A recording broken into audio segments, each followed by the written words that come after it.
symbol in the clouds back there?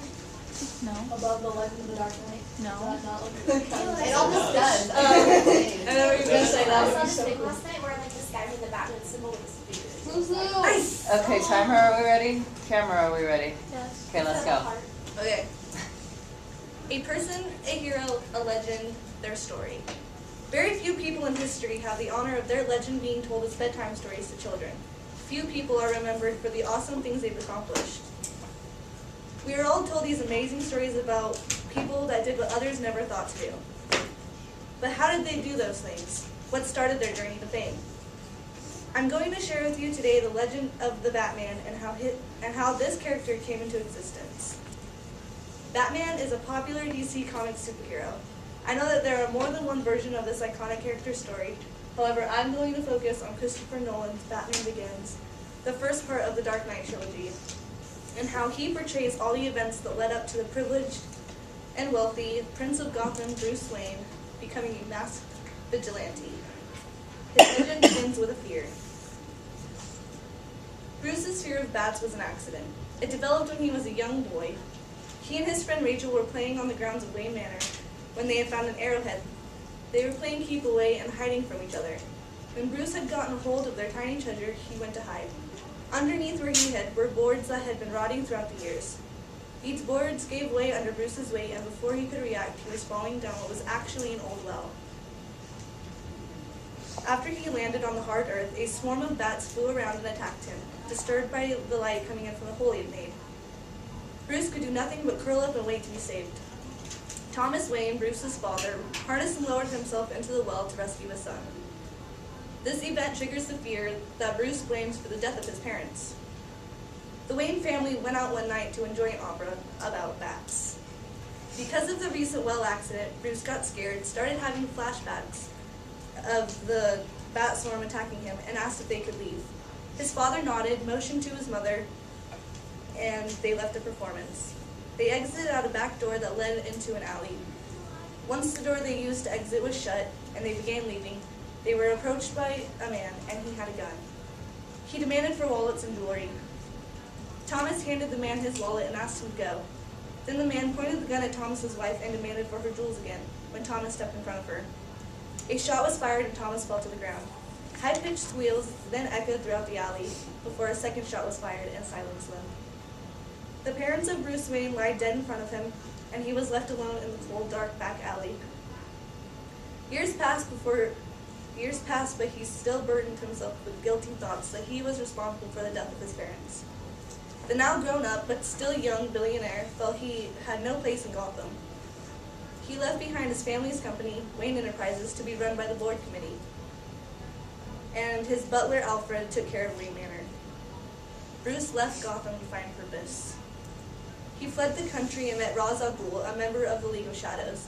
To become a member, Bruce had to prove his loyalty to the League by completing hard tasks. He was taught skill, speed, and agility, along with strength to help overcome the guilt and anger of his parents' death.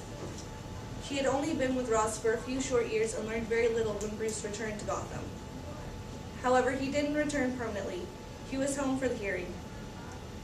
After 14 years in prison, the man who murdered Mr. and Mrs. Wayne, Joe Chill, was up for trial. Bruce returned for one reason: revenge. To kill the man who killed his parents for his own selfish, desperate needs. He arrived to the trial with a gun. Once the trial was over and Joe Chill was let go, it was time to take action. Bruce waited outside the courtroom with a gun up his sleeve. As Joe walked out, he was clouded by flashing cameras and newspaper reporters. Just as Bruce went to make a move, a gunshot rang out and people screamed. A woman had shot Joe in the chest, the same way he shot Mr. and Mrs. Wayne. Bruce didn't get his revenge. Angrier than before, Bruce left back to Ross to complete his training. Bruce trained with the League of Shadows for 7 years, never contacting home. Within that time, he was taught to embrace his fears and to use it to his advantage. He mastered many fighting styles that the League had been practicing. However, he was not a member. In this final test, Bruce displayed impressive technique and strategy that gained him membership. In order for his membership to be complete, Bruce had to execute a man convicted of a crime to gain his title. He refused to become an executioner. It was then that he realized that he stood for justice and second chances, not power and destruction. Realizing the truth of the League, Bruce outsmarted, then destroyed the ancient temple they practiced in. After the damage was done, Bruce returned to Gotham for good, to stand against crime and injustice. With the knowledge and skill gained from the League, he had what he needed to succeed. But not as Bruce Wayne, billionaire playboy. He wanted to become a symbol for the corrupt city of Gotham. He would create someone that would begin a revolution. He knew no one would listen to just anybody, so he needed to come up with a face that would speak for him.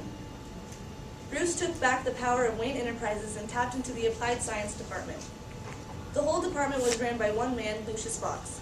Lucius exposed Bruce to some products that he had and supplied him with enough materials to become the symbol he wanted to be. He was supplied with an armored suit, weapons, and the Batmobile. He also went back and explored the well he fell in as a child. He and Alfred fixed it up, stored the gadgets he got from Lucius, and created the Batcave. With all these elements, he was able to piece together the big picture, the Batman. When Bruce began his journey, he told Alfred, "People need dramatic examples to shake them out of apathy, and I can't do that as Bruce Wayne. As a man, I am flesh and blood. I can be ignored. I can be destroyed. But as a symbol, I can be incorruptible. I can be everlasting." Bruce also said, "It's not who I am underneath, but what I do that defines me." The anger and guilt of a child had created a hero for a corrupt city and became a billionaire playboy by day, masked vigilante by night. The Batman believes that if you make yourself more than just a man, if you devote yourself to an ideal, then you become something else entirely, which is a legend, Mr. Wayne.